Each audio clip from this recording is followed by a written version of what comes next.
How can you make yourself heard when you're not someone who at your company makes the decisions? If you're not someone who's in a position of leadership, but you can see something that needs changing, how do you make that happen? That's what we're talking about in this week's episode. I'm Jeremy Klein, and this is Change Work Life.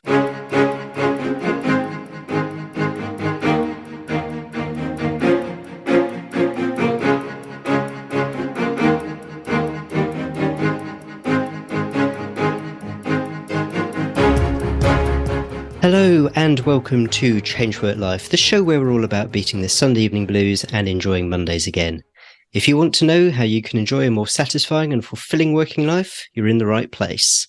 And to make sure you never miss an episode, all you have to do is hit the button on your podcast app which says follow or subscribe, or it might be a plus button. Just hit that and you'll get each new episode as soon as it comes out. It's really easy to complain about where you work and tell your family and friends and maybe your colleagues everything that's wrong with it. What might be a little bit harder is taking steps yourself to make things better. And one of the reasons it might seem a bit harder is that you don't see yourself as a leader. Decisions are taken by someone else, not you. You don't feel like you have any influence. Well, if that's you, you might want to carry on listening as we explore what you can do with this week's guests, Doug Lennick and Chuck Wachendorfer. Doug and Chuck are respectively the CEO and President of Distribution at think2perform, a leadership coaching, consulting and business development firm, which sets out to enhance the decision-making skills and performance of individuals and organizations. Doug, Chuck, welcome to the podcast. Great to be here, Jeremy. Thanks for having us.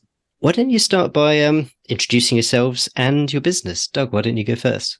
I am Doug Lennick, and I am, as you mentioned already, thank you, I am the CEO of think2perform. Our business is now 21 years old. We started it because we really wondered why people do what they do. And we really wondered if it was possible that people could really be who they would ideally like to be more often. And what we've discovered is we can be more ideal more often. And it's a wonderful thing. So that's our business. And we are here to help people think to perform. I'm relieved to hear you say that, because that's what I try to do with my coaching clients as well. So. And Chuck, how about you? Same. I've had the good fortune of working with Doug for the past 20 years. I got to think2perform as fast as I could. I have a background like Doug in financial services, mechanical engineering degree out of college. But I feel very grateful that I've had the chance to build this organization and have the impact that we've had really around the world in helping people, as Doug said, be more ideal more often. And so we're excited about talking about the book today. Our goal, I think, in writing the book was to reach anybody, anywhere, with tools that they could begin using in their life. And what's the name of the book? Don't wait for somebody else to fix it. Yeah, we're at a time, obviously, in history, it doesn't take a genius to look around and see that everybody is pointing fingers. And so it appears that we all are pretty gifted at seeing there are things that could be better. So most of us are pretty good at seeing what could be better in other people. We're less good at seeing what could be better in us, but we do see what could be better in other people. And a lot of people are sitting around hoping someone does something. And what we're saying is we are the someones. Whoever is listening right now, whoever reads the book, whoever doesn't read the book, everybody is one of the someones. Everybody should step up. This is everybody's opportunity. Everybody's a leader. Well, let's dive into that with a bit of a setup. So I'm thinking about someone who they don't necessarily see themselves as being in a position of having any influence. So maybe it's quite a hierarchical organization and they see the decisions being made by, if you like, the big boys. And I'm kind of loath to use the example of someone like a personal assistant, a PA, because I know from personal experience just how valuable and important they really are. But I also know from conversations that sometimes people who aren't in more senior positions don't feel like that they can influence, that anyone's kind of listening to them, that kind of thing. Well, what we find though is that energy in an organization can come from anyone in the organization. So some of the most influential leaders have the least position power of everyone in the organization.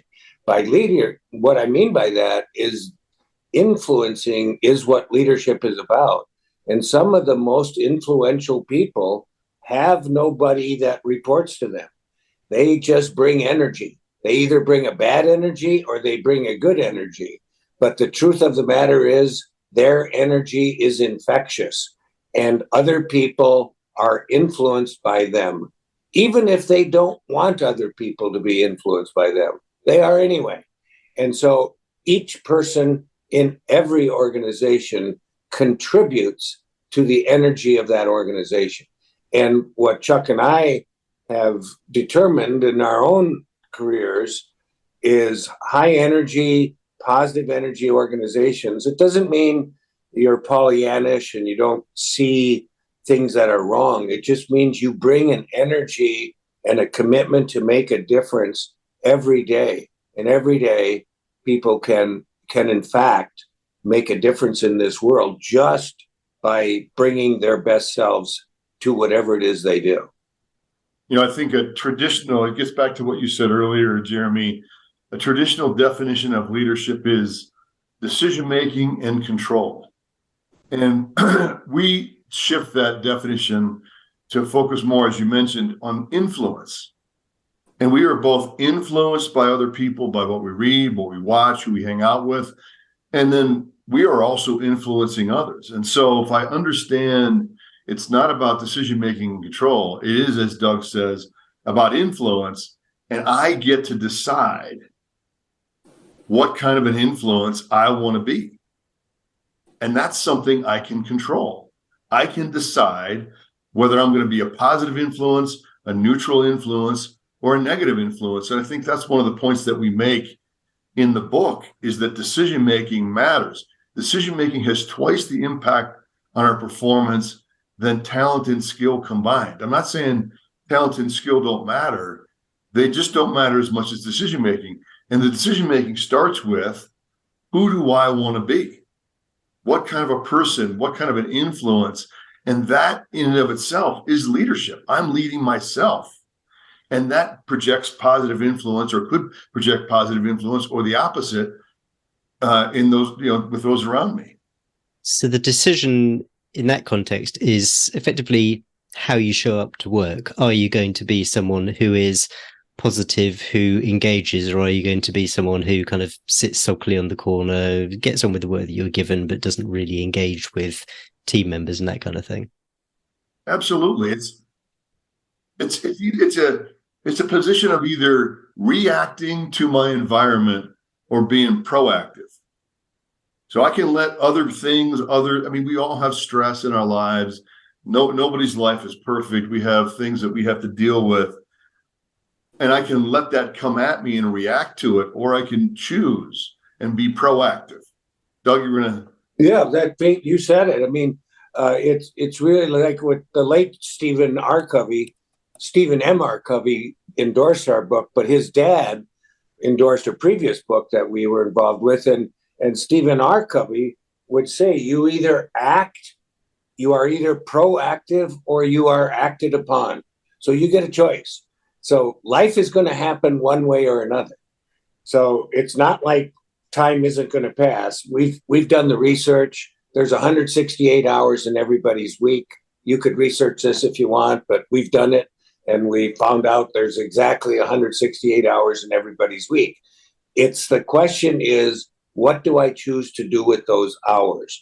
And in my life, I am going to be influencing people around me, and there's no way around it. We all are influencers, and Chuck made that point. And it's really imperative that everybody embraces the truth about themselves, that I may not want to be influencing you, but I am. Because just like me, I know you, are influenced by that which you read, by the podcasts you listen to or watch. People are choosing to be influenced by you, Jeremy, by tuning in, and they're choosing to be influenced by your guests. So by definition, we are influencing those that are listening to us right now. And so the question isn't, will we influence them? The question is, how will we? And that's true if we're parents. It's true if we're not parents. You don't have to have children to be influential. Everybody is a child or has children. We're one or the other or both. And the truth is we are members of families. And as such, we are influencing members of those families. So whatever role you play in life, you are a leader. And we say our very first essential of the 8 essentials, the first one, and if you get this right, everything is fine. Aim to be your ideal self. If you just aim to be the best Jeremy, best Chuck, best Doug, what we realize is if we can get everybody or most of everybody to bring their best selves to work every day, we're going to have one heck of a business if we're in business. We'll have one heck of an organization if we're a nonprofit. We'll have one heck of a school if we're a school. We're going to have one heck of a neighborhood, community, city. It doesn't matter. I mean, I think we talk about this 3 bucket theory. Everything in life falls into one of 3 buckets. Bucket number 1 is what we can control. And there's only one thing in that bucket, and that's my behavior. Bucket number 2 is what I can influence. And there's only 2 things in that bucket. That's other people and my health. I can't control my health, but I can influence my health. Bucket 3 is everything I have no control over. Work, weather, the economy, right? Successful people. And I don't mean successful purely financially. I'm talking about people who are fulfilled, people who are happy. Focus on bucket number 1. What can they control? The more I focus on my own behavior, my own decision-making, the more my influence grows in bucket 2. Okay, so I'd like to extend this idea a little bit and bring it back to this person who is, in hierarchical terms at least, perhaps a more junior employee somewhere, and they are seeing things. So they're taking this, they're trying to take these lessons, be a positive person, be a positive influence around others, not be someone that people want to avoid because they're always, sucking the positive energy out there. They're a net giver. And they're looking around and they can see things that could be improved, but they have this perception of this hierarchical organization where decisions are made further up the tree. And the concern is that they just don't feel like they have the status, if you like, to bring about a particular change. I mean, and maybe it's an internal mental shift, but what advice can you give that person to how they can get themselves into the mindset that they can speak to someone, and even if it seems radically out of character for the organization, that they can go to someone and say, I've been thinking about this. I'd like to suggest we do things in a different way. Well, I love that question. Truth of the matter is anybody, and it's an interesting point because the very question suggests that people don't actually realize, of course they could if they wanted to, and if they were willing to access a little bit of courage. It's a little scary. And one of the things I find interesting is life is fun in that everybody overstates it, but most people, want to think of themselves as, I'd like to think of myself as a courageous person. I'm a courageous person. That sounds good. Well, the problem with courage is absent fear, there isn't any need for it. So absent fear, there is no courage. And of course, it's a little scary to advance an idea in a hierarchical organization when you're a junior member. But how one goes about it, the emphasis we put on the syllable, matters. So how one approaches the topic. And we equip people with tools. The book we wrote, how to, don't wait for someone else to fix it, is really a tool book. And Wiley, our publisher, wasn't our idea. They did a wonderful job of coming up with the cover. And they have a picture of a tool and a person's hand on the tool. These are tools. And so we give people tools. Like an example of a tool to be used in the scenario you've just painted is 5 points of dialogue. So let's say, Jeremy, you're my superior officer in my company, or in the military, if I'm in the military, which I never served, and I appreciate those who have, but I did not. But you're my superior, and I have an idea, and I ask for some time, and I use this tool. We call it 5 points of dialogue. Here are the 5 points. Whoever sets up a meeting should have a purpose, should have a meaning in mind. I don't know if you've ever been to meetings. I've been to many meetings, walked out going, what the heck was that about? Somebody set a meeting and it was not obvious to anybody what it was about. Well, whoever set the meeting should have a purpose. So if I set the meeting with you, Jeremy, my purpose is I have an idea that I think would be well served if the company considered it. And I wanted to share it with you. And I want to share with you my point of view. So there's 5 points of dialogue. First point is purpose. Purpose is I have this idea I want to talk with you about. Second point, I'd like to share with you my point of view. Third point is I'd like to hear your point of view. Fourth point is I'll share with you what I'm committed to doing going forward. And then fifth, I'd be interested in, if you're committed to doing anything, what it happens to be. Now, one of the things I liked about one of the great quotes Gandhi made was, be the change you want to make. So one of the things that I might say is, I say, I think it would be a good idea if the organization had a more formal mentoring opportunity for people.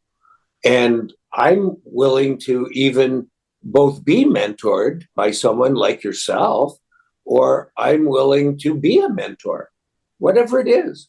And so we advance ideas. Now, keep in mind, and this is another concept, almost nothing works always. There is no one thing that we can say will always work.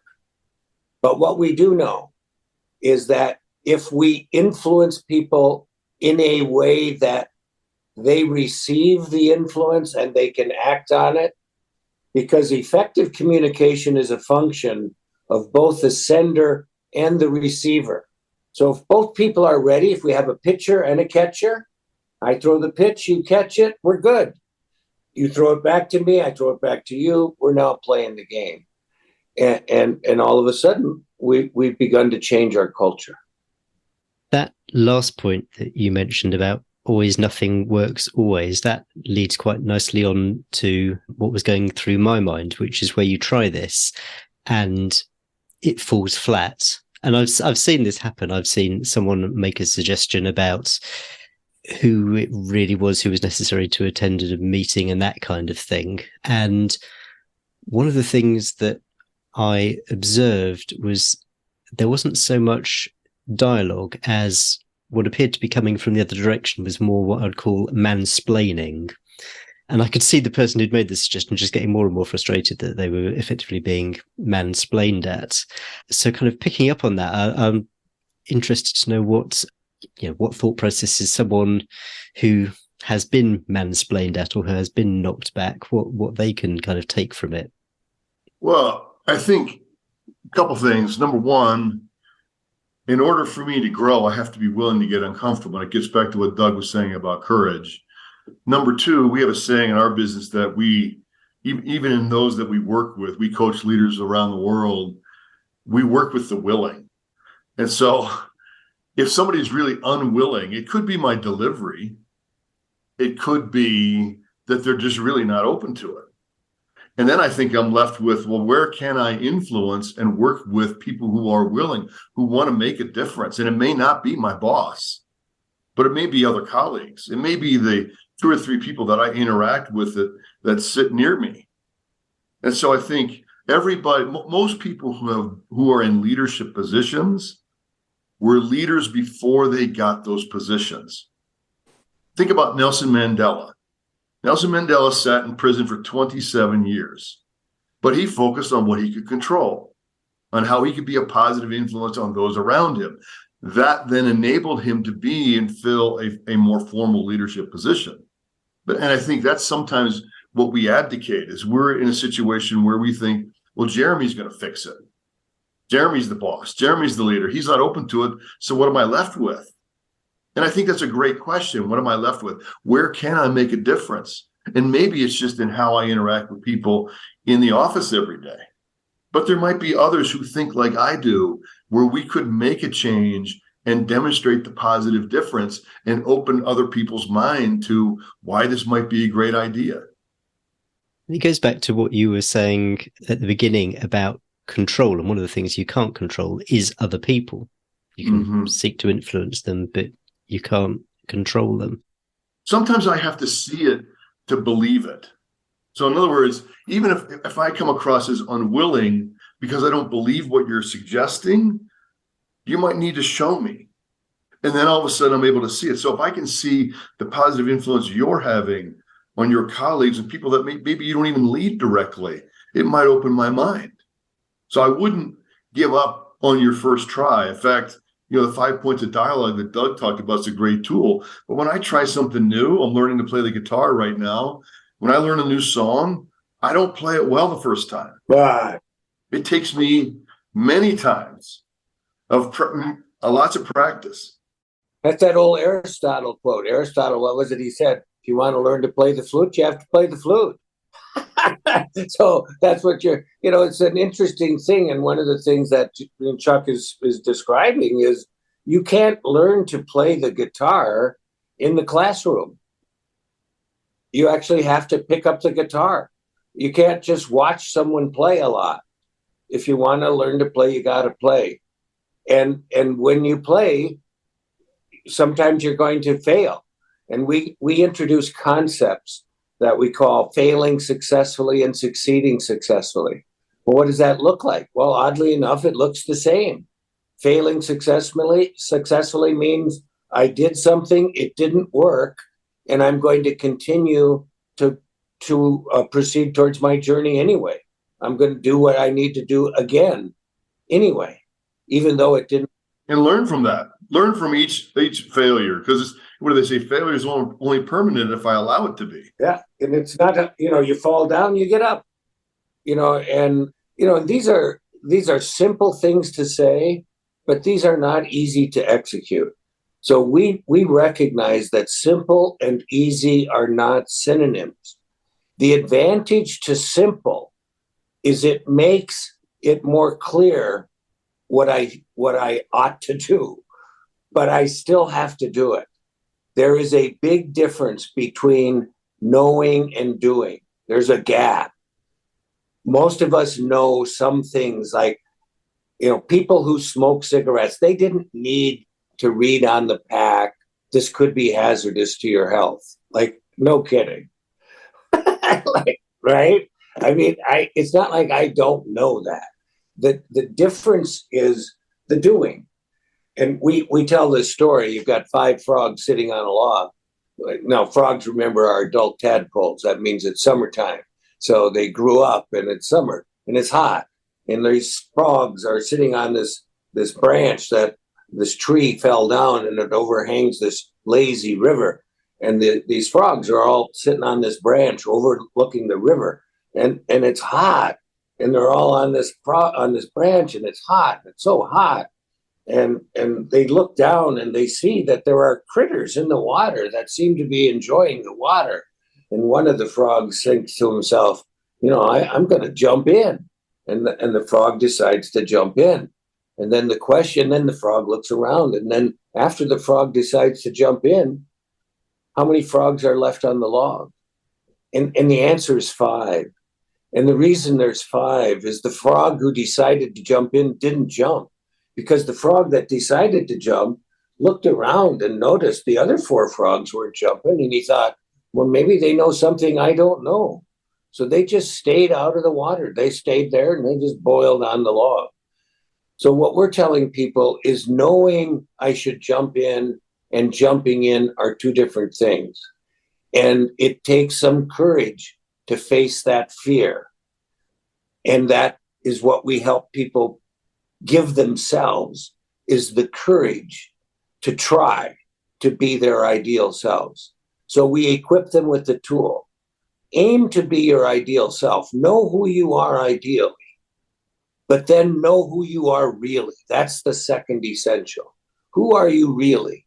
And then when the real you and the ideal you don't match, then, as Chuck said, you get to make one of those 35,000 decisions. I get to make 35,000 decisions every day. And if I notice my real self is not the person I ideally would like to be, I get to decide to change. And then I get to change. Deciding to change isn't enough. I have to change. So I use a serenity prayer. The serenity prayer is famous. I do a modified version. I say this to myself: God, grant me the serenity to accept the people I cannot change, courage to change the one person I can change, and the wisdom to know that one is me. And Chuck said it earlier. That's who I got. I got pot one.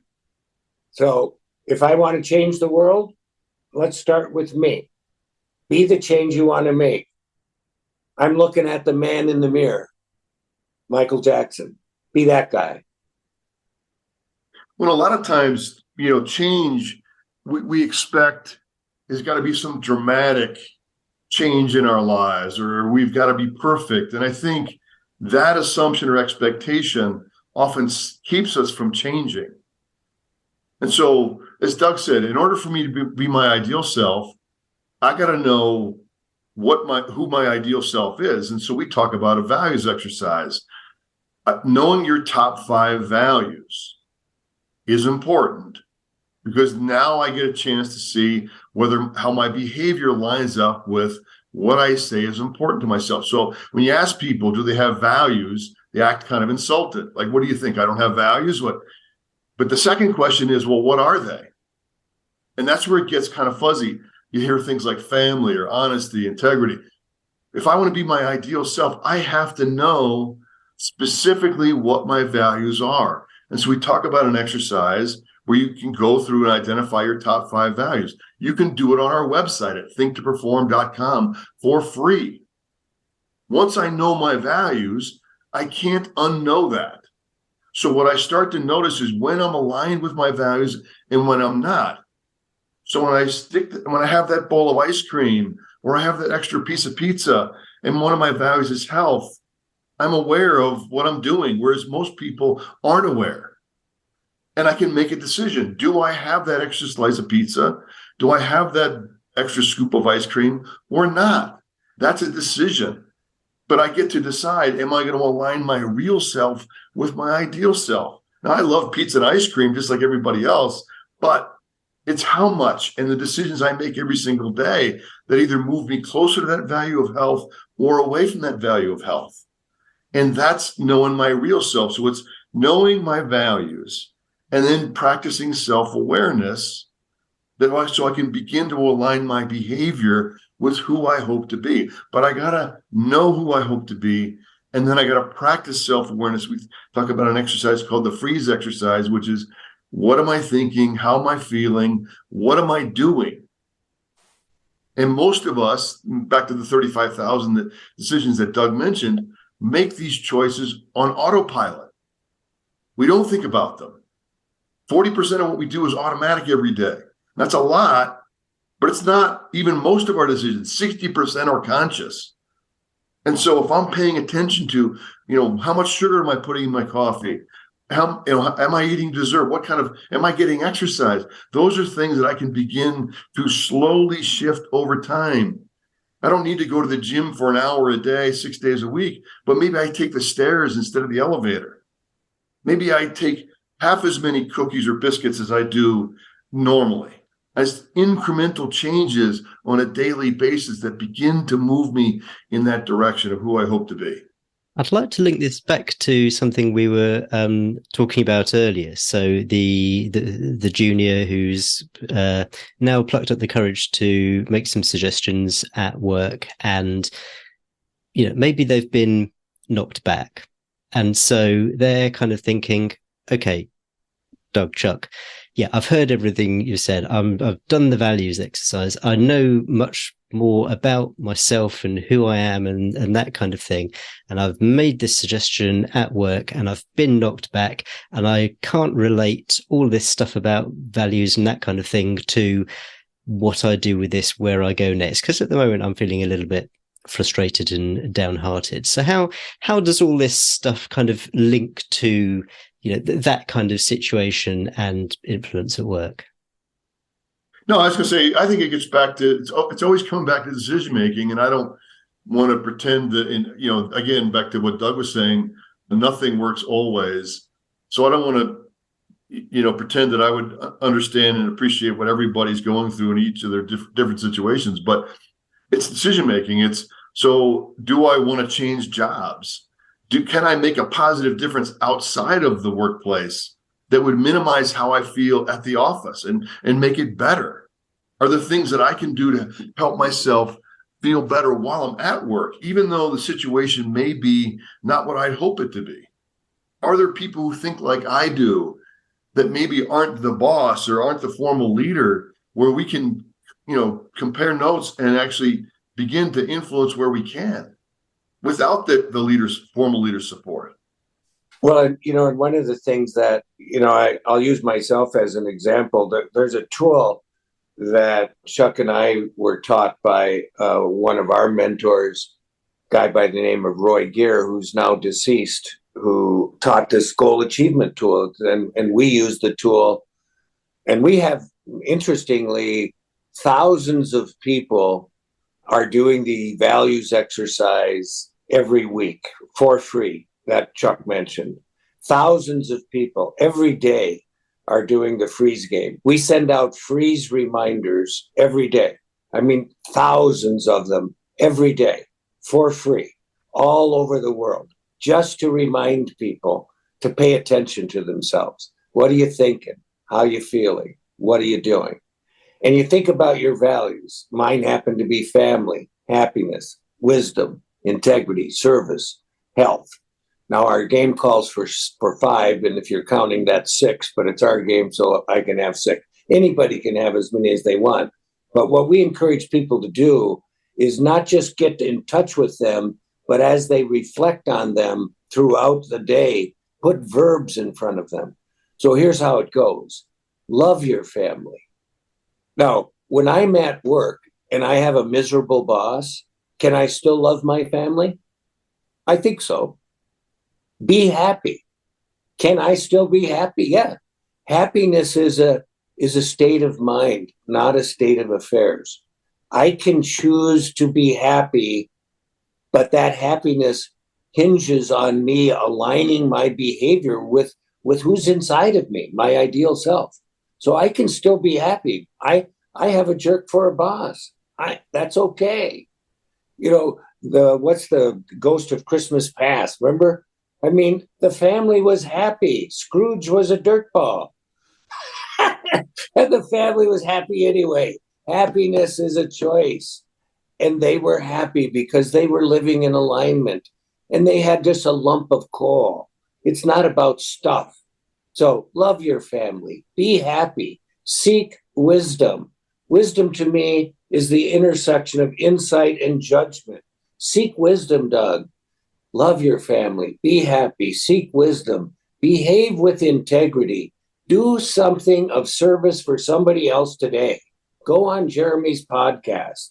That'll do something for somebody. If somebody gets something out of it, that'll be great. And then make healthy choices. And to me, water represents a healthy choice. So far this morning, here are my beverages. I got 2 waters. They're done.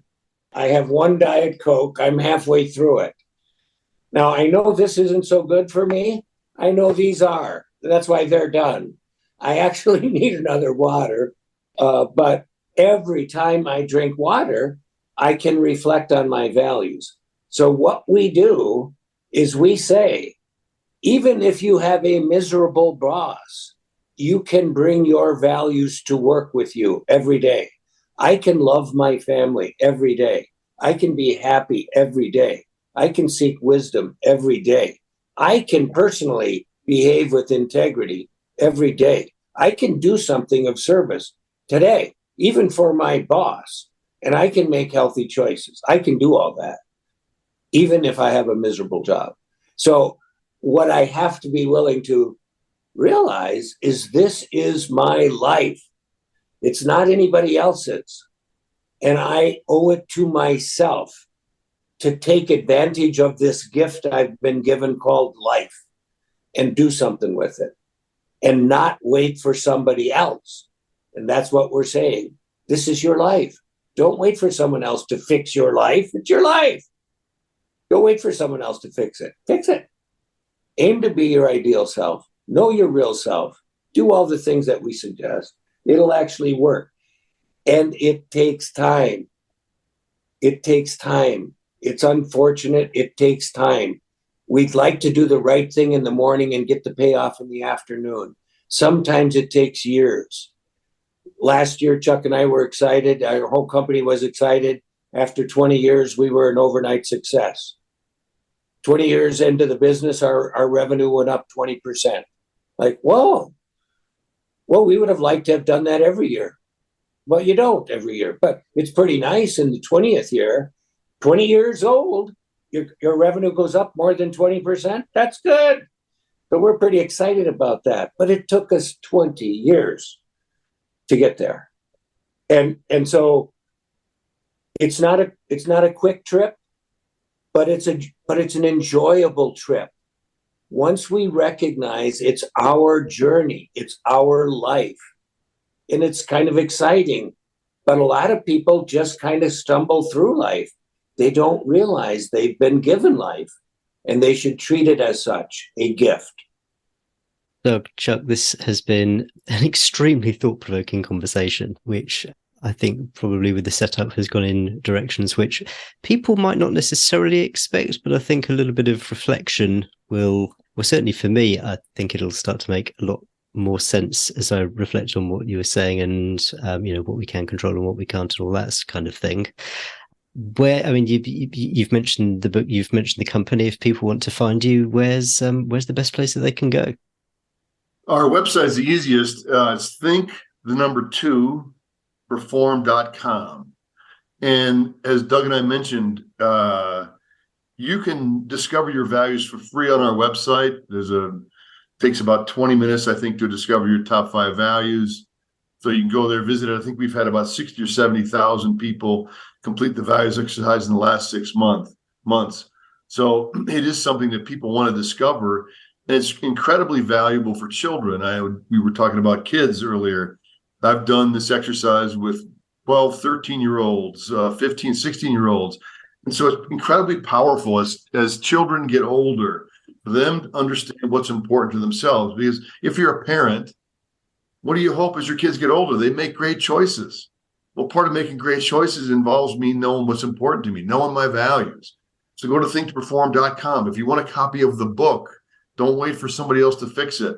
You can buy it on Amazon. You can go to Barnes & Noble. A lot of the big online Porchlight books, you can access the book that way. It's on Kindle version, and there's an Audible version. You can buy a hard copy. So there's any number of ways to access our material. And I think, as Doug mentioned, you don't have to use all 8 essentials to see an impact in your life, but you do have to use something, right? So we wrote this book. It took us 4.5, 5 years to write the book. So back to like delayed gratification, we had the book idea probably in 2017, 2018. It took us 4.5 years to write the book.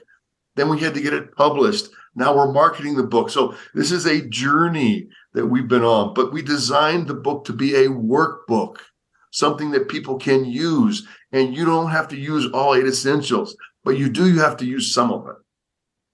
Well, yeah, one of the endorsements, in fact, as you said that, it reminds me of this endorsement. It says, if you're looking to grow leadership skills in all areas of your life, this book is a high-powered combination of critical thinking skills combined with emotional competencies. These 8 leadership essentials work together in a magical combination to produce unlimited positive outcomes for today's leaders. You can use them any way you want, mix and match. Pick any one, and to Chuck's point, it's designed to be a workbook. We want people to actually use the book. I have several books that I actually use, and we want this to be one of the candidates for your audience to have this be one of the books they actually use, not just have on the shelf. Use the book. I will certainly put links to it in the show notes for this episode. Doug, Chuck, as I said, fascinating conversation. Thank you so much for coming on the podcast. Thank you, Jeremy. Pleasure to be here. Thanks for having us. Okay, hope you enjoyed that interview with Doug Lennick and Chuck Wachendorfer. A first for me because I've never had 2 people on at the same time on the podcast. I think Doug and Chuck took things in a slightly different direction to what I was expecting. They focused much more on the self-leadership rather than necessarily interactions with colleagues and leaders. But it kind of made sense. The first step towards doing anything which might be described as leadership in nature is really getting inside yourself and leading yourself. If you decide that something is quite simply not your problem, or that you don't have capacity or authority to deal with it, and that it's up to whoever you identify as the leader to sort things out, well then that's kind of all on you. It's your kind of internal thought process. And so I think that's what Doug and Chuck were getting at when they were talking about leading yourself. And it's never going to be easy, and sometimes it won't work. But what I took from Doug and Chuck was that it's the internal attitude that matters much more than the results. For the show notes and links, you'll find them this week at changeworklife.com/167. That's changeworklife.com/167. And one thing you can do for me this week, which would really, really help me, that's leave a review. Ideally on Apple Podcasts, but if you don't have Apple Podcasts, but you have another app which enables you to leave a review, that would also be really helpful, but Apple Podcasts is really the one that counts. I'm really grateful that you've taken the time to listen to this episode, and maybe you're a subscriber, but I know just how much competition there is for ears, and so a review is your way of telling other people that, hey, you know what, this podcast's worth listening to. Now, the question of identity and how that's wrapped up in your job is quite a big one. And that's probably even more the case when you look at some of the, what you might call helping professions. I'm thinking nurses, teachers, doctors, policemen, firemen, and the like. These are stressful but vital jobs. And they're also jobs in which it's easy to burn out. But if you're in one of those professions and you're looking to do something else, it can be really hard to figure out just what it is that you could do, especially when so much of your identity is wrapped up in that profession. So what can you do? Well, in 2 weeks' time, that's exactly what we're going to be talking about. So if you haven't already, do make sure that you're subscribed to the show so you don't miss this great interview we've got in 2 weeks' time. And I can't wait to see you then. Cheers. Bye.